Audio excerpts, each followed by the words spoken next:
ضروری بات ہے تو بولو۔ امتیاز احمد اپنے کاغذات کو غور سے دیکھتا ہوا بولا، ہارون کی منگنی کر دی ہے میں نے۔ وہ بے تاثر سے لہجے میں بولی، مگر گردن میں گلٹی ڈوب کر ابری تھی۔ اچھا، ایک لفظ جواب ملا تھا۔ آگے سے کاغذات پر گرفت ڈھیلی ہوئی تھی، مگر لہجے کی لاپرواہی قائم تھی۔ آپ کچھ نہیں کہیں گے کہ آپ سے پوچھے بغیر ہم نے؟ وہ بھی بول رہی تھی جب امتیاز اس کی بات کاٹ کر بولا، یہ تمہارا اور تمہاری اولاد کا مسئلہ ہے، میرا کام تم لوگوں کو پیسے دینا ہے، وہ چاہیے تو بتاؤ۔ سرد مہری سے کہتا ہے، اس نے کاغذوں سے نظر ہٹانا بھی گوارا نہیں کیا تھا۔ امتیاز، وہ ہم دونوں کی اولاد ہے اور پیسوں کے علاوہ بھی بہت سی ذمہ داریاں ہوتی ہیں باپ کی۔ خود پر ضبط کرتی وہ تحمل سے بولی تھی، کتنی بار کہا ہے یہ اولاد کی رٹ میرے سامنے مت لگایا کرو، بھوکا نہیں سونے دیا کبھی تم لوگوں کو، ہر چیز کی آسائش دی ہے، پھر بھی ناشکری ختم نہیں ہوتی۔ امتیاز ماتھے پر بل ڈالے بیزاری سے بولا، امتیاز، کبھی آپ نے ہارون اور ادا سے پیار سے بات کی ہے؟ کبھی اس کے بارے میں جانا ہے، ان کی پسند ناپسند، کبھی ان کے بارے میں کوئی دلچسپی لی ہے آپ نے؟ شمیم رندھے سے لہجے میں بولی، مجھے جتنی دلچسپی لینی ہے میں لے رہا ہوں، میری زندگی میں اس گھر بار سے ضروری مسئلے ہیں، اب ان کو دیکھو، یا یہ کہ تم لوگوں کی فضول کی رسمیں یا منگنیاں دیکھتا پھروں۔ امتیاز اکتائے ہوئے سے کہنے لگے، مجھے تو سمجھ نہیں آتا یہ کیا کام ہے جو آپ کو اپنی اولاد سے بھی زیادہ پیارا ہے۔ انسان تو اپنی اولاد کے لیے زمین آسمان ایک کر دیتا ہے، اور آپ کو تو ان سے بات کرنے کی فرصت نہیں ہے۔ شمیم کا لہجہ ذرا اونچا ہوا تھا، نہ جانے کتنی دیر کا اشتعال تھا جو باہر نکلا تھا۔ امتیاز ایک جھٹکے سے کھڑا ہوا، تیز قدم اٹھاتا وہ شمیم کے سر پر پہنچ گیا۔ شمیم ڈر کر ایک قدم پیچھے ہٹنے لگی جب امتیاز نے اس کا چہرہ اپنی سخت گرفت میں لیا۔ کتنی بار کہا ہے میرے سامنے اپنی آواز آہستہ رکھا کر، مجھے نہیں پسند یہ تیری کینچی کی طرح چلتی زبان۔ اس کا ہاتھ شمیم کے چہرے پر اپنی گرفت مضبوط کر رہا تھا، درد سے اس کی آنکھوں سے آنسو بہہ نکلے تھے۔ وہ اپنے دونوں ہاتھوں سے خود کو چھڑوانے کی کوشش کر رہی تھی، مگر اس کی گرفت میں سختی بڑھتی جا رہی تھی۔ آنکھوں میں اشتعال بھرا تھا، جیسے بس وہ شمیم کی آخری سانسیں گن رہا تھا۔ پاؤں کی جوتی پاؤں میں رہے تو اچھی لگتی ہے۔ ایک جھٹکے سے اسے چھوڑتا وہ زمین پر گرا گیا تھا۔ شمیم زمین پر گری، لمبے لمبے سانس لے رہی تھی، چہرے پر انگلیوں کو نشان چھپ گئے تھے، ایسے جیسے کسی نے گرم سلاخوں سے دہکا دیے ہوں۔ امتیاز اپنے کاغذات اٹھاتا بڑبڑاتا کمرے سے باہر نکل گیا، جاتے ہوئے دروازہ زور سے بند کیا۔ شمیم فرش پر ہاتھوں کے بل اٹھنے کی کوشش کر رہی تھی، مگر جیسے ہاتھوں نے جواب دے دیا تھا۔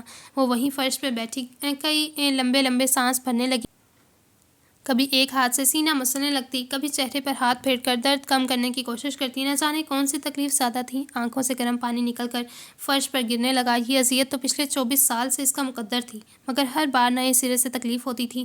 آنکھوں کے سامنے حماد کا ختیجہ کا ہاتھ پکڑے چلتے ہوئے لہرایا، وہ ایک مکمل جوڑا تھا۔ دل میں حسرت مزید گہری ہوتی چلی گئی۔ اچھا، یہ نیکسٹ ایپیسوڈ میں ہی پڑھیں گے، یہ باب کافی لمبا ہے تو یہ نیکسٹ ایپیسوڈ میں ہی کریں گے۔ اچھا، یہ انٹرسٹنگ جا رہا ہے ابھی تک۔ عنایہ کا ولی کے ساتھ نکاح ہوا ہے یہ پتہ چلا۔ اچھا، اسٹارٹ میں عنایہ کی شادی کی بات ہوئی تھی، تو وہ پتہ نہیں کس سے شادی کی بات تھی، اب یہ دیکھیں گے کہ کس سے شادی کی تھی۔ چلیں پھر ملتے ہیں، خدا حافظ۔